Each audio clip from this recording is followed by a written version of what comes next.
अब तक हमने देखा कि जो आपका किसी भी सिस्टम का स्टेट है वो आपका एनर्जी से डिफाइन किया जा सकता है। ओके, और हमने देखा कि थर्मोडायनेमिक्स क्वांटिटीज पर डिपेंड करता है आपका कोई भी सिस्टम। ओके, और इक्विलिब्रियम कंडीशन में वो ही स्टेट पॉसिबल होती है जिसका प्रोबेबिलिटी मैक्सिमम होता है। ओके, तो ये चीजें हमने कंसिडर की थी। सो हमने देखा कि जो स्टेट ऑफ ए सिस्टम है वो आपका एनर्जी पर डिपेंड करता है। ओके, सो क्या हम उस एनर्जी को किसी और थर्मोडायनेमिक वेरिएबल के रूप में देख सकते हैं? सो हम देखते हैं कि अगर इक्विलिब्रियम कंडीशन में अगर हम चेक करें, अगर कोई सिस्टम स्टेबल है देन उसका एनर्जी है वो मिनिमम होना चाहिए, और जो आपका एंट्रोपी है वो आपका मैक्सिमम होना चाहिए। एंट्रोपी का मतलब होता है कि आपका डिसऑर्डर कितना है सिस्टम के अंदर। इट मीन्स किसी भी सिस्टम में अगर मैक्सिमम डिसऑर्डर होगा देन वो जो सिस्टम है वो आपका मोस्ट स्टेबल होगा। ओके, सो हमने देखा कि एनर्जी और जो आपका एंट्रोपी है उनमें रिलेशन निकल के आ रहा है, और हमने चेक किया कि अगर मैक्सिमम एंट्रोपी है देन वो मोस्ट स्टेबल है, और मोस्ट स्टेबल के लिए एक कंडीशन और थी, उसके प्रोबेबिलिटी मैक्सिमम होना चाहिए। प्रोबेबिलिटी मैक्सिमम कब होगा? जब आपकी जो माइक्रो स्टेट है उस स्टेट के लिए वो आपकी मैक्सिमम होनी चाहिए compare to the rest of the states. Okay, so it means यहाँ से अपना एक रिलेशन निकल के आता है कि एक रिलेशन पॉसिबल है कि आपका जो यू कैन से एंट्रोपी है वो आपका एक फंक्शन है आपका प्रोबेबिलिटी का। ओके, सो यहाँ से अगर ये रिलेशन अपने को मिल जाए देन अपन बोल सकते हैं कि हम जो थर्मोडायनेमिक रिलेशन है एक स्टैटिस्टिकल सिस्टम के साथ वो निकाल सकते हैं। ओके, सो अपन देखते हैं थर्मोडायनेमिक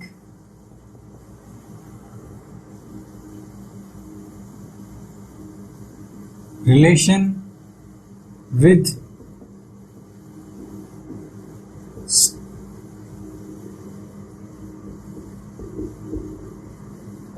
statistical system।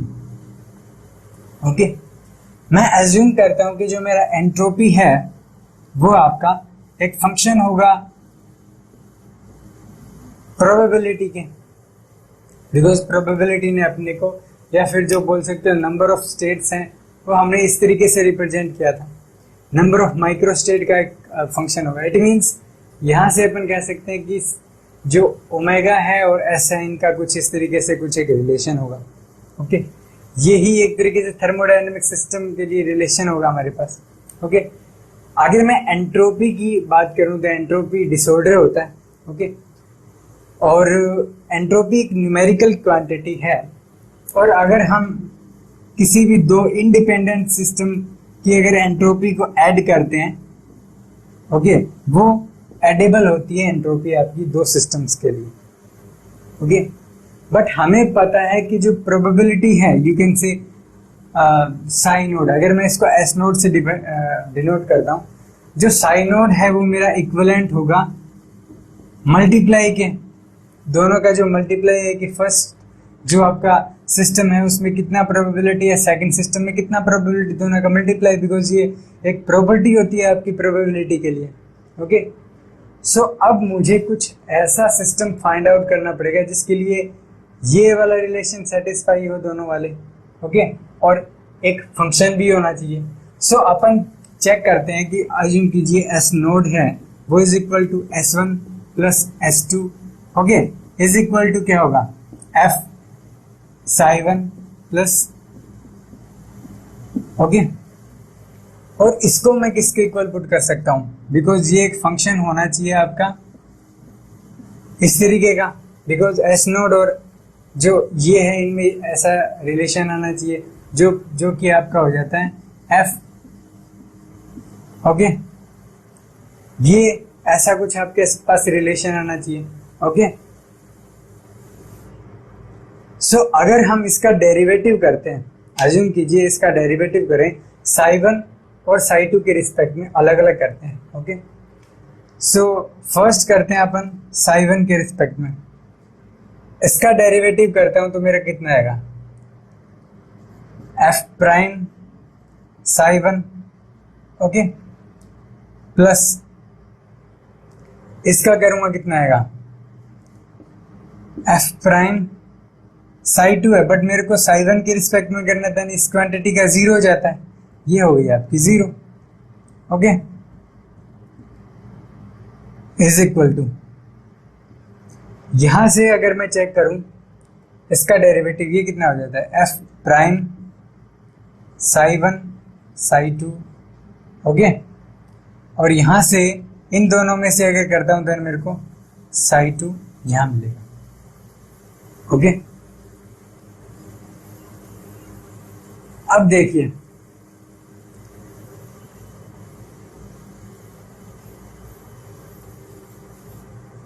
अब अगर मैं साई 1 साई 2 के रिस्पेक्ट में अगर डेरिवेटिव करता हूं, देन मेरे को क्या मिलेगा, यहां पर मिलेगा F prime psi 2 is equal to F prime psi 1 psi 2 और यहां पर साई 1। ओके, ये डिफरेंट डिफरेंट डेरिवेटिव हो गए मेरे। इसको मैं लिख सकता हूं एक तरीके से, इसको मैं थोड़ा अलग तरीके से रिप्रेजेंट करता हूं, डेल साई 1। ओके, इसी तरीके से इसको बोल सकते हैं del divided by del psi 2। Okay, यहां से अपने को दोनों डेरिवेटिव मिल जाते हैं। अब अगर दोनों में अगर मैं रिलेशन फाइंड आउट करना चाहूं, देन मैं क्या कर सकता हूं कि इस वाली क्वांटिटी को अगर मैं साई 1 से मल्टीप्लाई कर दूं, इस वाली क्वांटिटी को साई 2 से, ओके, इस वाली को साई 2 से, सॉरी यहां पर ऐसे नहीं लिखना चाहिए ना, यहां तो ये तो होगा आपका एफ प्राइम ही, बट यहां हो जाएगा साइन। ओके, उस वाली क्वांटिटी को अगर मैं मल्टीप्लाई करूं साई 2 से, इसको साई 1 से, देन मेरा ये जो टर्म है ये दोनों इक्वल हो जाएंगे। देन मैं क्या लिख सकता हूं कि साई, इसको साई 1 से करूंगा, then psi 1 F psi 1 divided by, यहां पर डेरिवेटिव है, derivative of del psi 1, okay, is equal to हो जाता है, यहां से इसको मैं साई 2 से मल्टीप्लाई करता हूं, psi 2 del F psi 2 divided by del psi 2 is equal to आपका हो जाता है psi 1 psi 2 F prime psi 1। Okay, so अगर मैं ध्यान से चेक करूं तो ये मेरी चीजें यहां पर आ जाती है। अगर मैं इस डेरिवेटिव को अगर ध्यान से देखूं, यहां पर मैं देख रहा हूं कि इस वाली साइड ये जो मेरा जो टर्म है ये ओनली फंक्शन है साई 1 का, ये ओनली फंक्शन है साई 2 का। अब देखिए, अब कोई भी फंक्शन अज्यूम कीजिए, यहां पर एक तरफ ओनली एक्स का फंक्शन है इज इक्वल टू दूसरी साइड आप ओनली वाई का फंक्शन लिख रहे हो, ये दोनों कब इक्वल होंगे? नॉर्मल बात है कि ये जो है दोनों इक्वल कब होंगे? जब इनकी वैल्यू जो है कांस्टेंट के इक्वल हो जाए। ओके, अब इनकी वैल्यू अगर कांस्टेंट के इक्वल होगी, इट मींस ये जो वैल्यू है ये आपकी कांस्टेंट के इक्वल हो जाती है। ओके, अब हम यहां से क्या कह सकते हैं कि जो आपका psi 1 delta F psi 1 del psi 1 is equal to आपका कांस्टेंट है, वैसे ही आपका psi 2 del F psi 2 del psi 2 is equal to a constant है। ओके, अगर मैं इसका अगर डेरिवेटिव करता हूं, सॉरी इंटीग्रेशन अगर करता हूं, ओके, देन मैं क्या कह सकता हूं, यहां से अगर जो आपका डेल एफ साई 1 है उसको इक्वल लिखता हूं किसी कांस्टेंट के और del psi 1 divided by psi 1। यहां से अगर इंटीग्रेशन करूंगा देन मेरे को क्या मिलेगा, मेरे को मिलेगा कि जो आपका फंक्शन है वो आपका के, इसका इंटीग्रेशन किया क्या log, वैसे नेचुरल log आता है यहां पर, ln साई 1 प्लस में एक इंटीग्रेशन कांस्टेंट आएगा, अपने को नहीं पता कितना आएगा। ओके, वैसे इस केस में क्या आ जाएगा, इस केस में f जो आपका साई 2 है वो आपका इक्वल हो जाता है किसी कांस्टेंट के। अब यहाँ वाला कांस्टेंट, ये दोनों कांस्टेंट एक दूसरे के इक्वल है तो के लिखूंगा मैं इसको, और इनटू में आ जाता है आपका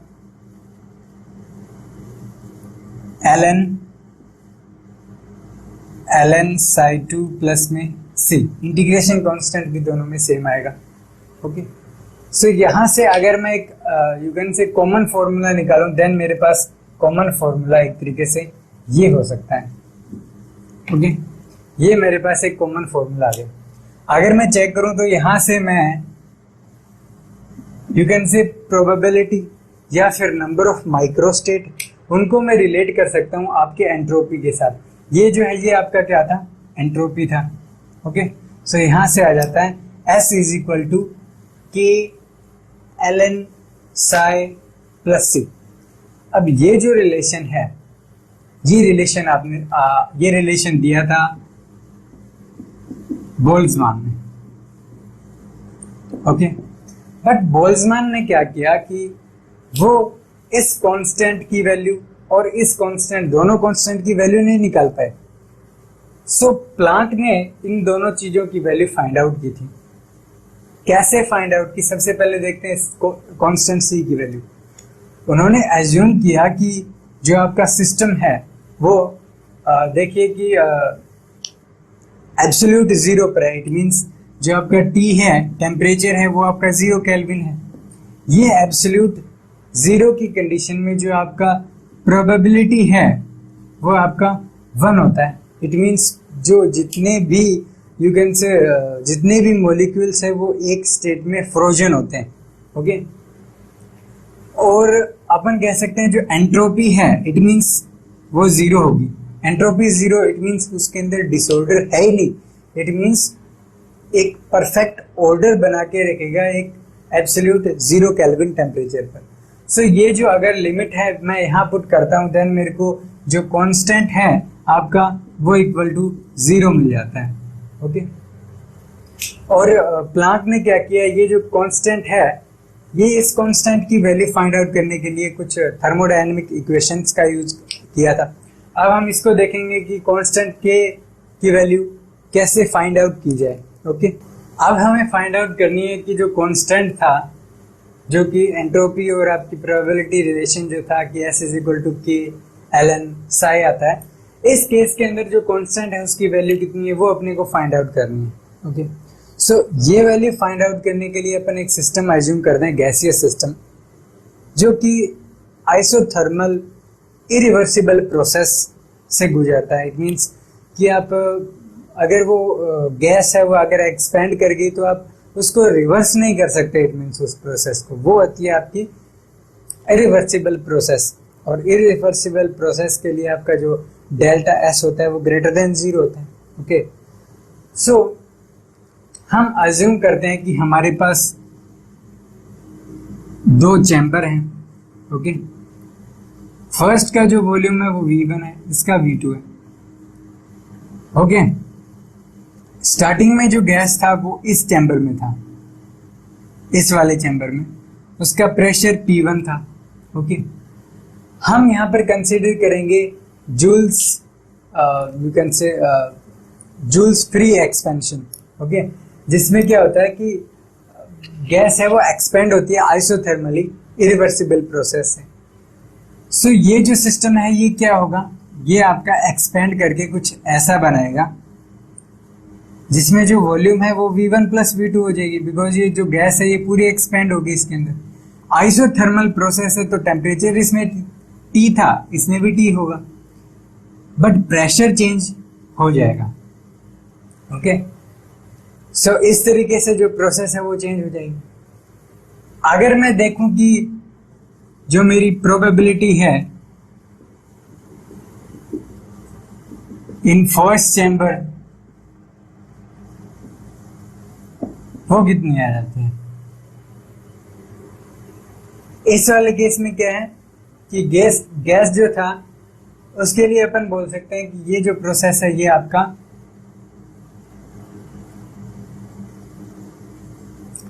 अगर V2 में था, V2 में होने की प्रोबेबिलिटी कितनी है, V2 divided by V1 plus V2, because इसका फ्रैक्शन है वही प्रोबेबिलिटी को रिप्रेजेंट करेगा। ओके, अब अगर मैं चेक करूं कि प्रोबेबिलिटी कितना है टोटल में, ओके, टोटल वॉल्यूम में होने के लिए कितना है, V1 plus V2 divided by V1 plus V2, यहां से अपने पास कितना आ जाता है 1। ओके, बट ये तो आ गया एक सिंगल पार्टिकल के लिए, बट अपने को पता है कि हम 1 मोल गैस कंसीडर कर रहे हैं। 1 मोल के लिए जो आपकी नंबर ऑफ पार्टिकल्स होते हैं वो आपका एवोगैड्रो नंबर होता है Na। ओके, सो ये तो आता है एक पार्टिकल के लिए प्रोबेबिलिटी। हमारे पास पार्टिकल्स इतने हैं, सबकी प्रोबेबिलिटी इतनी इतनी हो जाएगी।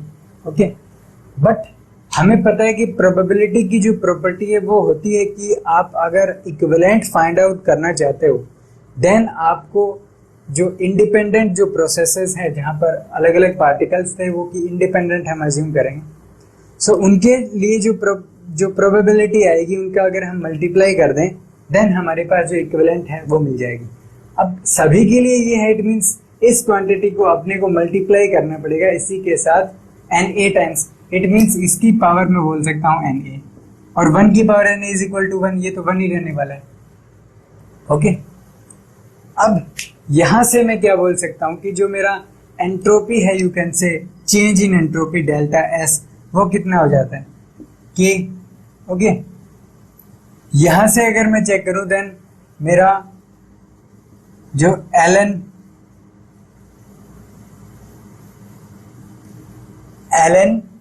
और इसको मैं रिप्रेजेंट करता हूं psi1 psi2।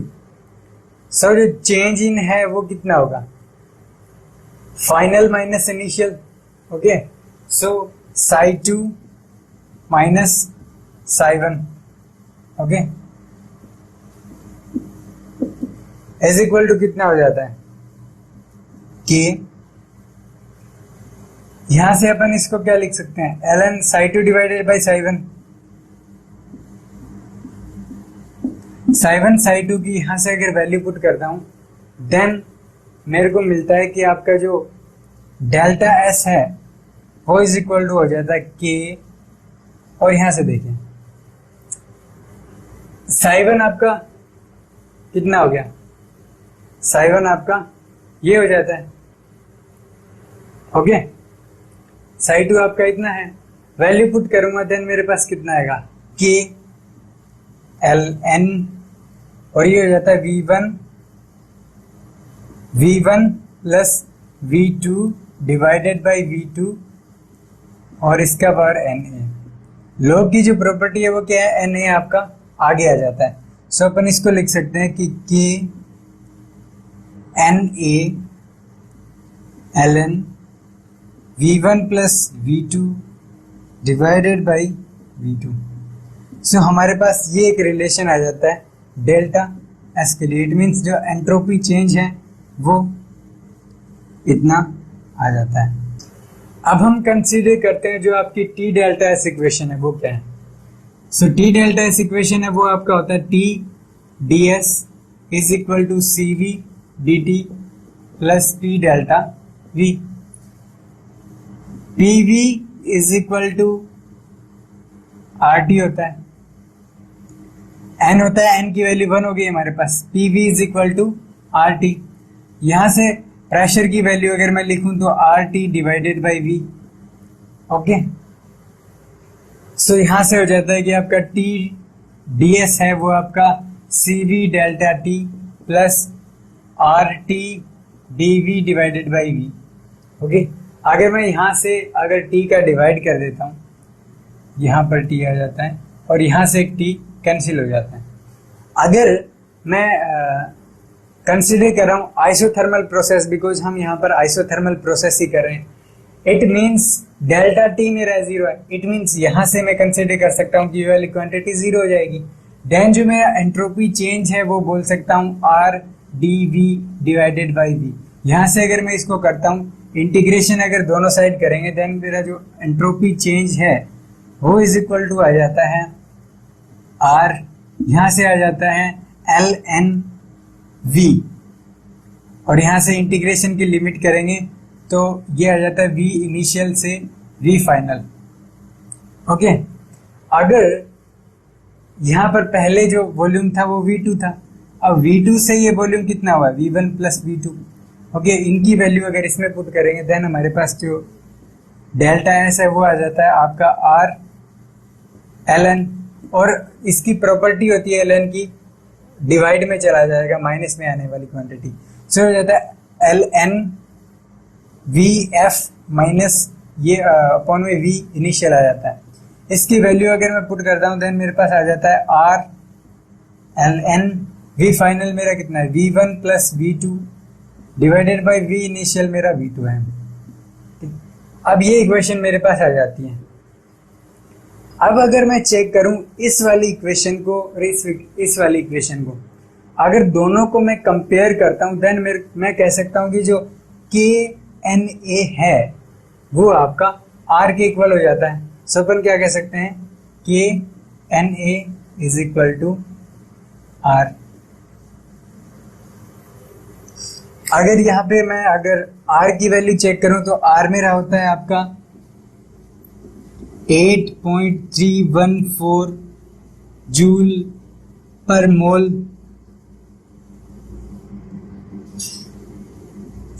पर केल्विन। ओके, और एवोगैड्रो जो नंबर है आपका एन ए की वैल्यू होती है आपकी 6.022 into 10 to the power 23। Okay, इतनी। ओके, अगर इन दोनों की वैल्यू पुट करके अगर मैं एन ए की वैल्यू जो मेरा के है उसकी वैल्यू अगर फाइंड आउट करना चाहता हूँ वो आती है 1.38 into 10 to the power minus 23 joule पर केल्विन। सो ये वाला जो कांस्टेंट है इसको बोलते हैं अपन बोल्ट्जमान कांस्टेंट, और के बी से इसको रिप्रेजेंट करते हैं। ओके, सो यहाँ से अपने को जो बोल्ट्जमान कांस्टेंट है जो कि एंट्रोपी के अंदर जो हमारे पास एक रिलेशन था ये वाला, सो यहाँ पे अपन बोल सकते हैं जो एस है वो is equal to K B L N psi. Okay, so इस तरीके से ये रिलेशन आ जाता है, एक थर्मोडायनेमिक रिलेशन आ जाता है एक किसी भी एक स्टैटिस्टिकल सिस्टम के साथ। ओके, और ये जो इक्वेशन है S is equal to K B L N Sai, ये आपका थर्मोडायनेमिक्स और स्टैटिस्टिक्स के अंदर ब्रिज है एक तरीके से। इट मींस कनेक्ट करता है आपको, आपका जो थर्मोडायनेमिक्स है उसको आपके स्टैटिस्टिक्स के साथ। ओके, और यहाँ से हम देख सकते हैं कि जो स्टैटिस्टिकल सिस्टम है वो रिलेटेड है थर्मोडायनेमिक्स के साथ। सो हम जो रेस्ट ऑफ द क्वांटिटीज है जैसे स्पेसिफिक हीट हो गया, सब चीजें फाइंड आउट कर सकते हैं। ओके, अब हमारे पास एक क्वेश्चन आता है कि एक सिस्टम है जिसका जो इंटरनल एनर्जी है वो चेंज नहीं होता है। ओके, बट वॉल्यूम चेंज होता है, और जो जितने पार्टिकल हैं वो उसमें उतने रहते हैं। इट मीन्स जो नंबर ऑफ पार्टिकल है वो चेंज नहीं होते हैं। अब ये बोल रहा है कि हमें शो करना है कि जो आपका नंबर ऑफ स्टेट्स है वो आपका एक्सपोनेंशियली वेरी करता है आपके वॉल्यूम के साथ। ओके, एक्स कोई और कंपोनेंट हो सकता है इसके साथ, बट ये तो होना चाहिए। ओके, अगर मैं first T delta S equation consider करूं देन मेरे को मिलता है कि जो आपका टी डी एस है वो इज इक्वल टू आता है आपका सी बी डेल्टा टी। ये जो वैल्यू है ये मेरी इंटरनल एनर्जी में चेंज होता है, प्लस पी डेल्टा वी। यहाँ से ये क्वांटिटी मेरे को जीरो मिल जाती है। यहाँ से मैं कह सकता हूँ कि जो मेरा टी डेल्टा एस है वो इज इक्वल टू आ जाता है आपका पी डेल्टा वी। ओके, और यहाँ से अपन कह सकते हैं कि जो एस है अपना, एस इज इक्वल टू होता है आपका K B L N psi. Okay, यहां से अपन क्या कह सकते हैं, जो डेल्टा एस किसके इक्वल हो गया, के बी टी। ओके, के बी कॉन्स्टेंट था, इसका अगर करेंगे तो ये क्या हो जाता है, delta L N psi is equal to P delta V. Okay, अगर सारी क्वांटिटी को मैं इधर लेके चलता हूं कि डेल एल एन साई है इज इक्वल टू आपका यू कैन से P delta we divided by के बी टी है। अगर ये जो चेंज है इसको हम अगर Sai one divided by psi to लिख दें, इट मीन्स जो चेंज है उसको अपन लिख सकते हैं L N psi one minus जो आपका L N psi two. Okay, इस तरीके से लिख सकते हैं, इसको अपन रिप्रेजेंट कर सकते हैं कि जो आपका L N psi one divided by psi two है वो इज इक्वल टू हो जाता है पी इंटू आपका कितना वॉल्यूम में चेंज है डिवाइडेड बाई के बी टी। यहां से अगर मैं एंटी लॉग लेता हूं तो मेरे को मिलता है कि जो आपका Sai one divided by psi two है वो आपका एक्सपोनेंशियली वेरी करता है आपके वॉल्यूम के साथ इनटू प्रेशर डिवाइडेड बाई के बी टी। ओके, सो यहां से ये जो रिलेशन था ये हमने प्रूव कर दिया। ओके।